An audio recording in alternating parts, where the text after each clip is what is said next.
പാലക്കാട് നിന്ന് ഷാരിഖ് നവാസ് കൂടി ചേരുകയാണ്. ഷാരിഖ്, എന്തൊക്കെയാണ് ഇതുമായി ബന്ധപ്പെട്ട് പാലക്കാട് നിന്ന് പറയാനുള്ളത്?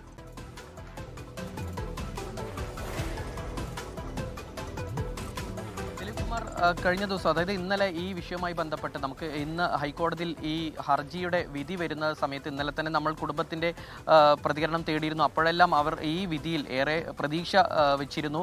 അമ്മ മല്ലിയും മധുവിൻ്റെ അമ്മ മല്ലിയും അതുപോലെ തന്നെ സഹോദരി സരസും ഏറെ പ്രതീക്ഷ പുലർത്തിയിരുന്നു. ഈ വിധിയിൽ അവർക്ക് നീതി കിട്ടും എന്നൊക്കെ തന്നെയാണ് അവർ പ്രതീക്ഷിച്ചിരുന്നത്. എന്നാൽ ഇതിൽ ഒന്നാം പ്രതിയെ തന്നെ വിട്ടയക്കുന്ന ഒരു സാഹചര്യം വന്നിരിക്കുകയാണ്. ഹൈക്കോടതി ഒന്നാം പ്രതിയെ വിട്ടയക്കുന്നു. അപ്പോൾ ഇത് ആ കുടുംബത്തിന് തീർത്തും നിരാശ മാത്രമാണ് ഉണ്ടാവുക. കാരണം ആ കുടുംബത്തിനെ വീണ്ടും ദുഃഖത്തിലാഴ്ത്തുന്ന ഒരു അവസ്ഥയിലേക്കാണ് കൊണ്ടുപോകുന്നത്. അവർ ഏറെ പോരാടിയ ശേഷമാണ് ഈ ഹൈക്കോടതിയിൽ തന്നെ വീണ്ടും ഈ ഹർജി, അതായത് ഈ പ്രതികൾക്ക് നൽകിയ ശിക്ഷ വർദ്ധിപ്പിക്കണമെന്നാവശ്യപ്പെട്ട് ഹർജി നൽകിയിരുന്നത്. അപ്പോൾ ഈ ഹർജിയിൽ അവർക്ക് നീതി ലഭിക്കുമെന്നാണ് അവർ പ്രതീക്ഷിച്ചിരുന്നത്. എന്നാൽ കേസിലെ ഒന്നാം പ്രതി ഹുസൈനെ തന്നെ വെറുതെ വിടുന്ന ഒരു വിധി വന്ന് അവർക്ക് വലിയ നിരാശയായിരിക്കും. അവരെ കുടുംബത്തെ ദുഃഖത്തിലാഴ്ത്തും. കാരണം അവർക്ക് കുറച്ച് ആളുകളുടെ പിന്തുണ കൊണ്ട് മാത്രമാണ് അവർ ഹൈക്കോടതിയിൽ തന്നെ ഈ കേസുമായി എത്തിയത്. ഏറെ പോരാട്ടം നടത്തിയിരുന്നു. അവർ പറഞ്ഞു ഒറ്റപ്പെട്ടിരുന്നു, അവഗണിക്കപ്പെട്ടിരുന്നു, അവർക്ക് പലതരത്തിലുള്ള ഭീഷണി ഉയർന്നിരുന്നു. നമ്മൾ പല ഘട്ടങ്ങളിലേക്ക് മുൻപ് വാർത്ത നൽകിയിട്ടുണ്ടായിരുന്നതാണ്. മധുവിൻ്റെ അമ്മ മല്ലിക്കും അതുപോലെ തന്നെ സഹോദരങ്ങൾക്കൊക്കെ ഭീഷണി ഉണ്ടായിരുന്നു. ആ കുടുംബം ഏറെ പോരാടിയ ശേഷമാണ് ഹൈക്കോടതിയിൽ തന്നെ എത്തിയത്. എന്നാൽ അവർക്ക് നിരാശ സമ്മാനിക്കുന്ന ഒരു വിധി തന്നെയാണ് ഈ ഉണ്ടായിരിക്കുന്നത്. എന്തായാലും ഈ കേസ്, അതായത് മണ്ണാർക്കാട് SC/ST കോടതി അന്ന് 16 പ്രതികളിൽ 13 പേർക്കായിരുന്നു ശിക്ഷ വിധിച്ചിരുന്നത്. അന്ന് ഒന്നാം പ്രതി ഈ ഹുസൈന് വെറും 3 മാസം തടവും അതുപോലെ തന്നെ 500 രൂപ പിഴയും മാത്രമാണ് അന്ന് വിധിച്ചിരുന്നത്. ഷാരിഖ്, ഒന്നാം പ്രതിക്കല്ല അന്ന് 3 മാസം ഇത് ചെയ്തിരുന്നത്, 16-ാം പ്രതിക്കാണ്. 16-ാം പ്രതിയാണ് അന്ന് ഈ കേസുമായി ബന്ധപ്പെട്ട് വിട്ടയച്ചിരുന്നത്. മുനീറിന് 3 മാസം തടവും 500 രൂപ പിഴയും വിധിച്ചിരുന്നത്. തുടരാം.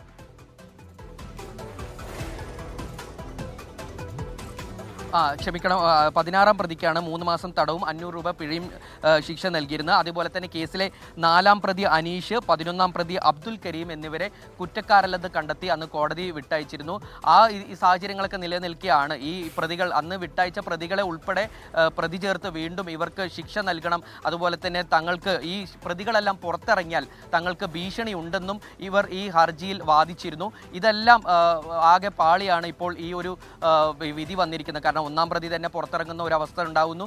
മാത്രവുമല്ല മറ്റു പ്രതികളുടെ ഈ വിട്ടയച്ച കുറ്റക്കാരിൽ നിന്ന് കണ്ടെത്തി വിട്ടയച്ച പ്രതികളുടെ കാര്യത്തിലും ഒരു തീരുമാനം ഉണ്ടായില്ല. അത്തരത്തിൽ ഇനി ബാക്കിയുള്ള പ്രതികൾക്ക് എന്താണ് ശിക്ഷ എന്ന് ഇനി 12:30 മാത്രമേ അറിയുള്ളൂ. അവർക്ക് ശിക്ഷ വർദ്ധിപ്പിക്കുമോ അല്ലെങ്കിൽ ഇനി ശിക്ഷ ഇതേ ശിക്ഷ ആയിരിക്കുമോ അല്ലെങ്കിൽ ശിക്ഷ കുറയ്ക്കുമോ എന്നുള്ള ഉൾപ്പെടെയുള്ള കാര്യങ്ങൾ ഇനി 12:30 കോടതി ചേരുമ്പോൾ മാത്രമേ അറിയുള്ളൂ. എന്തായാലും അവർ ഏറെ പ്രതീക്ഷ പുലർത്തിയിരുന്ന ഒരു ഹർജിയായിരുന്നു. അവർ ഇതിൽ ഏറെ പോരാടിയിരുന്നു. അവർ കാരണം അട്ടപ്പാടിയിൽ നിന്ന് ഒരു ആദിവാസി വിഭാഗത്തിൽ നിന്ന് വന്നവരാണ്. അവർക്ക് ആരും സഹായം ഉണ്ടായിരുന്നില്ല, പിന്തുണ ഉണ്ടായിരുന്നില്ല. അവർ ഏറെ പോരാടിയാണ് അവർ ഈ അട്ടപ്പാടിയിൽ നിന്നും ഹൈക്കോടതി ഉള്ള എറണാകുളത്തേക്ക് എത്തുന്ന പോലും ഏറെ കഷ്ടപ്പെട്ടാണ്, ബുദ്ധിമുട്ടാണ്.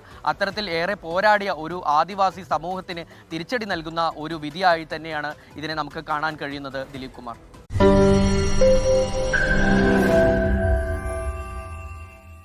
ലോകത്തെവിടെയായാലും ഏത് സമയത്തും 24 വാർത്തകളും ഓഗ്മെന്റഡ് റിയാലിറ്റി പാക്കേജുകളും എക്സ്പ്ലെയിനറുകളും വിശദമായി കാണാൻ ഞങ്ങളുടെ YouTube ചാനൽ നിങ്ങൾക്ക് സബ്സ്ക്രൈബ് ചെയ്യാം.